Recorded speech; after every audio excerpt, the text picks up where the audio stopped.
Welcome to part 2 of the integration topic, where we're going to continue approximating areas under a curve, and in this lesson we're going to be looking at the trapezoidal rule. Now, just like the name suggests, that means we're going to be using trapeziums.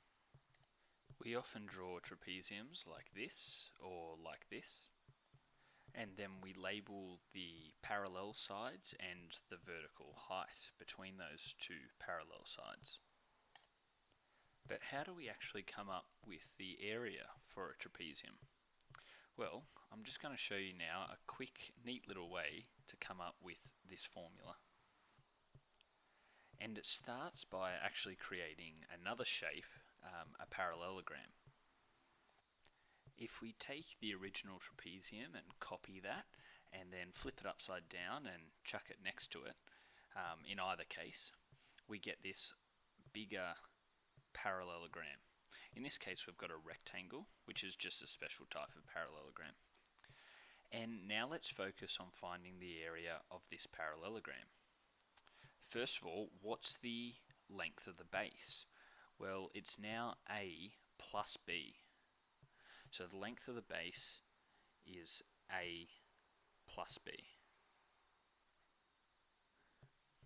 And for a parallelogram, we multiply that by the perpendicular height to find the area of the parallelogram, and same with this rectangle, the base A plus B times the height. But we're only after the area of half. We're only after the area of a trapezium, not the whole parallelogram. So we want to halve our answer. And that's how we can come up with the area for a trapezium. So just a little bit of useful backstory before we get into using the trapezium to help us find the areas under a curve. We'll set up a curve similar to last lesson, and we'll see that a trapezium actually gives us a better approximation than a rectangle, usually. So let's say we've got a part of some function, y equals f of x, and we want to find this area.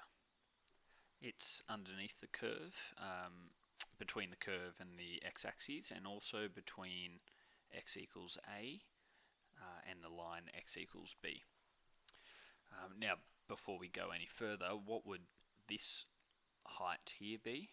Well, that's what we're going to get when we substitute a, x equals a, into y equals fx. So this is f of a, and likewise this is f of b. Okay, so can we see that we could use a rectangle here, like last lesson, and that would look something like this? Or maybe it's an inner rectangle like this. Either way, we're going to get quite a bit of error. But if we use a trapezium, it would look something like this. And we can see that there is only a little bit of error now, nowhere near as much as what there was previously. And this is where our formula for the area of a trapezium comes in. But we've got to be careful that we make sure we line things up properly. Okay, so what shape did this formula relate to? Well, it was this one, where A and B are the lengths of the parallel sides, and h is the perpendicular distance between those two parallel sides. So when we look at this diagram here, we've got to flip this trapezium up vertically, so that the distance between our A and B on this diagram is actually going to be our height.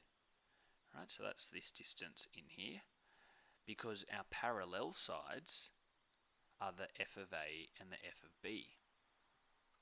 So let's redo this formula with the notation we've used in this diagram. And if we wanted to express this formula without the h, well, if we look back over here, this distance h is going to be the b value minus the a value. right? So say this was x equals 5 and this was x equals 3, then we would have a distance of 2 in between. So we can replace h with b minus a. Now you'll see in the textbook that they use this expression for the area, and this is specific notation to do with integration, which we haven't quite touched on yet. But essentially this integral of the function y equals f of x gives us the area exactly.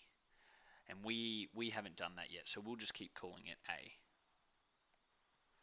But we have to keep in mind that this area is not exact. So rather than using an exact equal sign, we'll use an approximate equal sign. And there we go, that's better. So this is our formula if we're using just one trapezium. Let's do an example now to understand how this works. Use the trapezoidal rule to find an approximation for... Now, what is this thing? How do we read this? Like I said, we haven't dealt with this fully yet, this notation, but this is the integral between 1 and 4. So 1 and 4 are our x values. And then we have our function of x, in this case it's the hyperbola, 1 on x, dx, which we'll talk more about later. So essentially we could read this as finding an approximation for the area under the curve y equals 1 on x between x equals 1 and 4. So let's graph this to see what we're dealing with. We know that when x equals 1, 1 on x is just 1 on 1. So our hyperbola passes through that point there.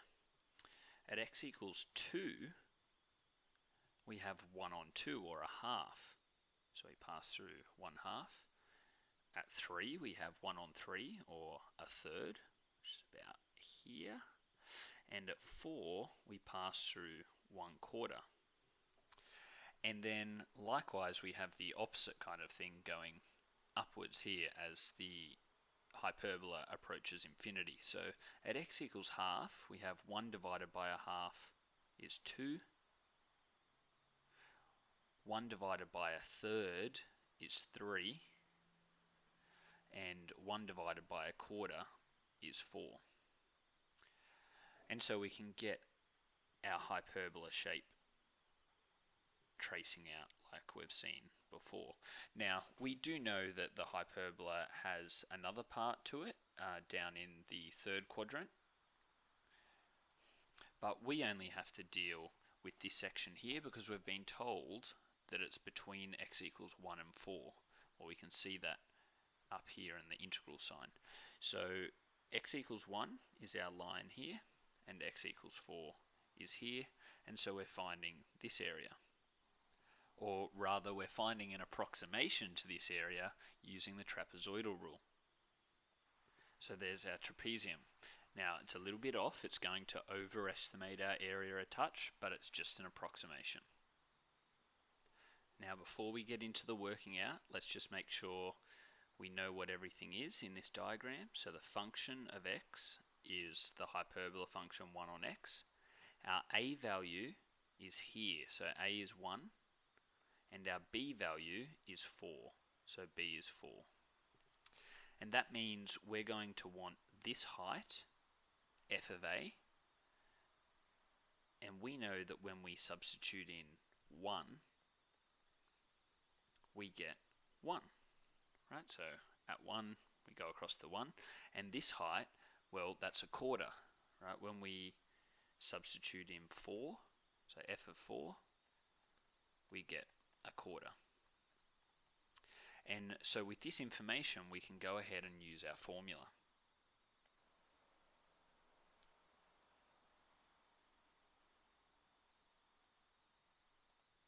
That the area is approximately equal to half of the height. Now remember, height in this case is between 1 and 4. Okay, because it's like we've turned our trapezium on its side. Okay, so we've got half. Now, you can put 4 minus 1 in here, but we can see that that's 3. So let's just go ahead and put that in. And then we have our two parallel sides, f of a and f of b. And we know that that is 1 and a quarter. So, working this out, we have 1/2 times 3 times 1 1/4. Now, it might be nice to express 1 1/4 as an improper fraction. So we've got 1/2 times 3 is 3 on 2, and 1 1/4 is 5 over 4. And when we multiply these together, remember when we multiply fractions, we can just multiply the numerators and multiply the denominators. We get 15 over 8, or if you wanted, we could express that back as a mixed numeral, 1 7/8. So there is our answer. But it's just an approximation. Remember, we've got this space up here that is different. So if we wanted to be more accurate, just like last time where we had more and more rectangles, we could create more and more trapezia. And that's what our next little video will be on.